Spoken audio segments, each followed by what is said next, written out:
Xin chào các bạn, chào mừng các bạn đến với kênh Nazi TV giải trí tổng hợp. Thiên hạ mỹ nhân nhiều vô kể, hiền dịu như em được mấy người. Kim Dung, nhà văn nổi tiếng của Trung Quốc, đã sáng tạo ra nhiều nhân vật nữ hiệp đầy sức hút trong tiểu thuyết kiếm hiệp của mình.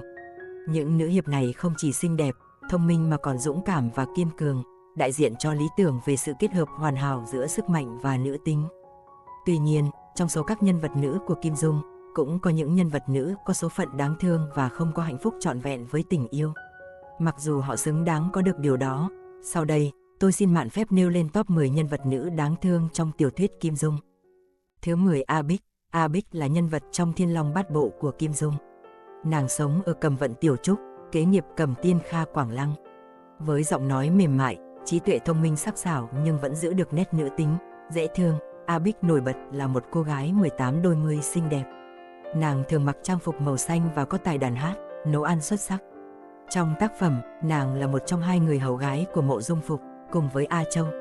A Bích có tình cảm đơn phương, thầm lặng với gia chủ Mộ Dung Phục. Dù tình cảm của nàng trong sáng và chân thành, vì thân phận thấp hèn, nàng chỉ có thể giấu kín trong lòng, thể hiện qua những lời nói và cử chỉ tình cờ. Ở đoạn kết, khi Mộ Dung Phục hóa điên, bên cạnh hắn không còn ai. Chỉ còn nàng lặng lẽ bên cạnh, giúp hắn duy trì giấc mơ phục quốc, dù chỉ là trong tưởng tượng với những đứa trẻ. Thứ 9, A Tử. Trong Thiên Long Bát Bộ, A Tử là cô gái có bản tính rất danh ma, độc ác. Cô vô cùng thích thú trong việc tra tấn và làm nhục bất cứ ai xúc phạm đến mình, nhưng A Tử lại hết mực si tình. Chứng kiến tấm chân tình của Tiêu Phong dành cho người tỷ tỷ đã mất A Châu cũng như sự chăm sóc chu đáo mà anh dành cho cô, A Tử đã phải lòng Tiêu Phong từ lúc nào không hay. Tuy nhiên Tiêu Phong vẫn luôn một lòng nhớ tới A Châu và chỉ coi A Tử là muội muội. Dù vậy, tình cảm của A Tử dành cho Tiêu Phong vẫn luôn rất sâu đậm. Dù rằng rất nhiều người không thích A Tử vì cho rằng nàng độc ác, nhưng hãy nghĩ lại hoàn cảnh lớn lên của cô ta. Trong môn phái tinh túc mà mạng người chỉ được xem như cỏ rác thì người hiền lành chắc sống không được quá 3 ngày. Khi người trong mộng Tiêu Phong chết, A Tử nhận ra rằng cô không thể sống mà không thiếu Tiêu Phong nên đã tự tay móc đôi mắt trả lại cho Du Thản Chi rồi ôm xác chàng nhảy xuống vực tự vẫn. Đây là một trong những cảnh làm tôi nổi da gà nhất trong Thiên Long Bát Bộ. Thứ 8, Tiểu Chiêu. Trong ỷ Thiên Đồ Long Ký, Tiểu Chiêu là cô gái xinh đẹp nhất và cũng là người có số phận đau khổ nhất. Là con gái của Hàn Thiên Diệp và Tử Sam Long Vương, Tiểu Chiêu mang trong mình nét đẹp và tinh túy của cả hai dân tộc. Nàng mang trong mình sứ mệnh mà mẹ nàng còn dang dở, đánh cắp bộ Càn Khôn Đại Nã Di Tâm Pháp. Mang ơn Trương Vô Kỵ, Tiểu Chiêu chăm sóc, phục vụ anh tận tình với tư cách tỷ nữ. Quan trọng hơn tất cả, Tiểu Chiêu có một tấm lòng nhân hậu thật đáng quý. Để cứu mẹ và đám người Trương Vô Kỵ, Tiểu Chiêu đã buộc phải tiết lộ thân phận thực sự của mình. Cô đã hy sinh tình yêu đầu đời với Trương Vô Kỵ, tình yêu mà cô chôn chặt trong lòng bấy lâu, để trở về Ba Tư làm thánh nữ. Kết cục phải làm thánh nữ, mãi mãi không thể yêu ai, được cho là quá tàn nhẫn với cô gái trẻ này. Phải chi Trương Vô Kỵ là Vi Tiểu Bảo thì sao nhỉ? Đừng kể Triệu Mẫn, Chu Chỉ Nhược, Tiểu Chiêu hay Ân Ly, cứ lấy hết về làm vợ là xong, không ai phải đau khổ. Thứ 7, Hoa Tranh Công Chúa.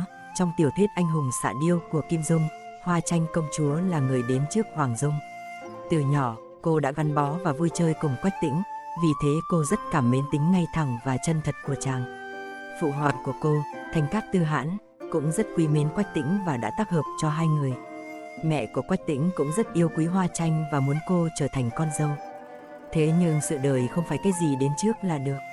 Chàng khờ Quách Tĩnh từ đầu đến cuối chỉ coi Hoa Tranh như người anh em tốt không hơn không kém, và sau khi gặp Hoàng Dung, chàng đã nảy sinh tình cảm với cô. Điều này khiến hình bóng của Hoa Tranh dần phai nhạt. Lần cuối gặp nhau, khi Quách Tĩnh từ chối, Hoa Tranh đã cưỡi ngựa đi thẳng và nói rằng từ đây về sau cô sẽ không lấy bất kỳ ai nữa. Kể từ đó, nàng sống một cuộc đời cô độc nơi sa mạc khô cằn và lạnh lẽo. Thứ 6, Nghi Lâm. Trong Tiếu Ngạo Giang Hồ của Kim Dung, Nghi Lâm là một tiểu ni cô, đệ tử của Định Giật Sư Thái, phái Hàng Sơn. Nàng có xuất thân ly kỳ, cha nàng là Bất Giới Hòa Thượng, còn mẹ là ni cô. Trong một lần lang bạt giang hồ, nàng bị tên Thái Hoa dâm tặc, Điền Bá Quang theo dõi và có ý đồ xấu.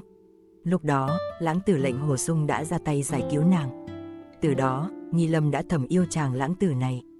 Nàng luôn dõi theo và quan tâm đến Lệnh Hồ Sung, với tình yêu thầm lặng và không đòi hỏi sự đáp lại.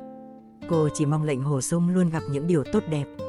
Khi biết lệnh Hồ Sung yêu Nhậm Doanh Doanh, cô lặng lẽ chúc phúc cho hai người mà không đòi hỏi gì. Nàng nhận lại chức trưởng môn phái Hàng Sơn từ tay trưởng môn sư huynh lệnh Hồ Sung và lặng lẽ cô đơn tu hành trên đỉnh Hàng Sơn suốt quãng đời còn lại. Thứ năm, Trình Anh.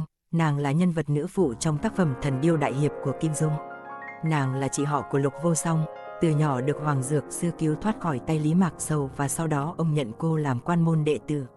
Cô nổi bật với vẻ đẹp thuần khiết và lòng nhân hậu. Trình Anh yêu Dương Quá sâu đậm, mặc dù biết rằng tình cảm của mình không được đáp lại vì Dương Quá chỉ yêu Tiểu Long Nữ.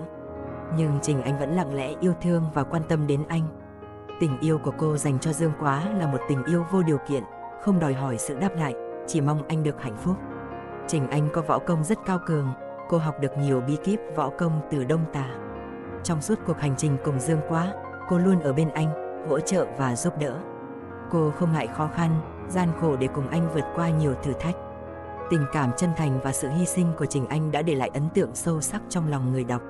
Sau này, Trình Anh cùng Lục Vô Song và cô Ngốc ẩn cư ở vùng Gia Hưng. Nếu Dương Quá quyết định yêu thêm một người phụ nữ nữa, tôi cho rằng Trình Anh là một lựa chọn rất xứng đáng. Còn các bạn nghĩ sao? Thứ tư, Mục Niệm Từ. Trong Anh hùng xạ điêu của Kim Dung, Mục Niệm Từ là con nuôi của Dương Thiết Tâm. Cô được Hồng Thất Công, trưởng môn cái bang truyền cho bộ quyền pháp Tiêu Giao Du trong 3 ngày. Trong một lần tổ chức cuộc tỷ võ chiêu thân, cô bị Hoàn Nhan Khang hay còn gọi là Dương Khang, con của Triệu Vương Hoàn Nhan Hồng Liệt đánh bại. Tuy nhiên, y không chấp nhận lấy cô làm vợ và chỉ coi trận đấu như một trò đùa cho đến khi Quách Tĩnh can thiệp. Dương Thiết Tâm nhận ra rằng mẹ của Dương Khang là người vợ năm xưa của ông. Dương Khang từ chối chấp nhận ông là cha ruột và chỉ đồng ý lấy Mục Niệm Từ sau khi cô cứu sống y và bày tỏ tình cảm chân thành. Mối tình của họ gặp nhiều trở ngại, đặc biệt là sự đấu tranh nội tâm của Dương Khang giữa hai thân phận Tống và Kim của mình. Cuối cùng, Dương Khang phản bội và bị giết chết, để lại cho Mục Niệm Từ đứa con trong bụng. Cô sinh con trong cô độc và sau đó qua đời. Đứa bé được Quách Tĩnh và Hoàng Dung đặt tên là Dương Quá, người sau này trở thành một anh hùng võ lâm, được biết đến với danh hiệu Tây Cuồng Dương Quá. Thứ ba, Trường Bình Công Chúa. Trường Bình Công Chúa, hay Chu Mỹ Sắc, là hoàng nữ thứ hai của Minh Tư Tông, xuất hiện trong tác phẩm Bích Huyết Kiếm của Kim Dung. Cô có vẻ đẹp khuynh thành, thanh lệ, cao nhã, với làn da trắng, đôi má đỏ hồng, đôi mắt to và sáng, cặp mày cong vút. Giọng nói trong trẻo, thân thế tôn quý, suy nghĩ sâu xa, tính tình khả ái, dịu dàng, thanh cao và giàu lòng trắc ẩn. Trong Bích Huyết Kiếm, nàng tình cờ gặp Viên Thừa Chí và được chàng cứu thoát khỏi nguy hiểm. Từ đó, nàng đem lòng yêu Viên Thừa Chí và hy sinh nhiều vì chàng. Viên Thừa Chí cũng mê đắm cô, luôn nhớ đến vẻ đẹp tao nhã và sự thông thái, hiểu biết của nàng. Vì thế, Hạ Thanh Thanh trở nên ghen tuông và giận dữ. Mặc dù không có nhiều cơ hội gặp gỡ, hai người cũng đã có những kỷ niệm ngọt ngào. Khi Viên Thừa Chí lọt vào cung vua và trốn trong phòng của nàng, để tránh sự phát hiện, nàng đã giấu Viên Thừa Chí trên giường mình, với thanh gươm làm ranh giới giữa hai người. Trong cuộc tấn công Bắc Kinh của nghĩa quân Lý Tự Thành, nàng bị cha mình là Sùng Trinh Hoàng đế chặt đứt một cánh tay và được Viên Thừa Chí cứu giúp. Tuy nhiên, khi Viên Thừa Chí phát hiện ra cha của nàng là người đã gây ra cái chết của cha mình là Viên Sùng Hoán, nàng quyết định chấm dứt tình yêu với Viên Thừa Chí. Cô rời xa đời thường, xuất gia làm ni cô và nhận Mộc Tang đạo nhân là sư phụ. Cô sống cuộc đời buồn hơn là vui, trong khi Viên Thừa Chí lại sống hạnh phúc bên Hạ Thanh Thanh trên một hoang đảo. Thứ hai thì Trình Linh Tố, nàng là một nhân vật nữ trong tác phẩm Phi Hồ Ngoại Truyện của Kim Dung, được tác giả miêu tả với đầy đủ đức tính cao quý của một người phụ nữ. Tuy nhiên, khi cô rơi vào lưới tình thì cũng ngu ngốc như bao nữ nhân khác, cũng không tiếc nuối để đánh đổi cả mạng sống vì tình nhân. Trình Linh Tố mang số phận có nhiều nét tương tự như A Tử với Tiêu Phong, yêu một người mà trái tim của người đó đã thuộc về kẻ khác. Có lẽ không có một nhân vật nữ nào đáng thương hơn Trình Linh Tố. Kim Dung đã viết về cô bằng những lời tha thiết ngậm ngùi, để an ủi linh hồn của cô thôn nữ thông minh tuyệt đỉnh, thấu hiểu hết mọi độc vật trong thiên hạ. Sự thông minh của cô không chỉ đơn thuần mà còn mang tính chất phác, khiến người đọc cảm thấy yêu mến. Dù biết rằng mối tình của Linh Tố không được đáp lại, nhưng cái chết của cô vẫn là điều quá nặng nề đối với những người yêu mến cô. Linh Tố là một cô gái lanh lợi, hoạt bát, có tấm lòng nhân hậu, luôn hỗ trợ Hồ Phỉ trong cuộc hành trình hành hiệp của anh. Đáng tiếc rằng, vì tình yêu với Viên Tử Y, Hồ Phỉ đã không thể nhận ra tình cảm chân thành của Linh Tố. Tuy nhiên, Họ đã có những ngày tháng hạnh phúc bên nhau trước khi phải chia xa. Hy vọng rằng ở một thế giới song song nào đó, Hồ Phỉ và Linh Tố sẽ được sống bên nhau, làm đôi phu thê trọn đời. Thứ nhất, Quách Tương. Trong Thần Điêu Đại Hiệp, Quách Tương là con gái út của Quách Tĩnh và Hoàng Dung, mang trong mình sự hào hiệp của cha và sự thông minh, tinh quái của mẹ.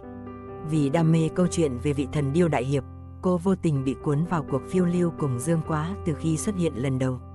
Tình cảm của Quách Tương dành cho Dương Quá ngày càng sâu đậm, nhưng cô luôn giấu trong lòng vì biết rằng anh chỉ yêu mình tiểu long nữ. Cuối tác phẩm Thần Điêu Đại Hiệp, Quách Tương ngao du giang hồ để tìm Dương Quá. Khi còn chưa tìm được thì cô nhận tin gia đình mình đã tử nạn khi bảo vệ thành Tương Dương. Nỗi đau này khiến cô quyết định xuất gia và thành lập phái Nga Mi, từ bỏ mối tình thầm lặng với Dương Quá. Được mọi người gọi là Tiểu Đông Tà, Quách Tương thu hút lòng người bởi nét đáng yêu, dễ thương, được khán giả yêu mến một cách nồng nhiệt. Mối tình đầu và duy nhất của cô với Dương Quá đã để lại nỗi đau trong lòng khán giả và đem đến sự thương cảm sâu sắc. Trên đây là video cảm nhận của cá nhân tôi về ý kiến cá nhân về top 10 nhân vật nữ có số phận đáng thương trong tiểu thuyết Kim Dung. Tiếc rằng trong số họ không có ai có được hạnh phúc của riêng mình. Còn các bạn có cảm nhận thế nào? Các bạn thấy hay thì cho mình xin một like. Bạn nào chưa đăng ký kênh thì bấm nút đăng ký để theo dõi các video tiếp theo của mình nhé. Nếu có ý kiến đóng góp các bạn vui lòng ghi dưới phần comment để chúng ta cùng nhau bàn luận. Xin cảm ơn các bạn đã theo dõi. Thân ái chào tạm biệt và hẹn gặp lại các bạn trong những video tiếp theo.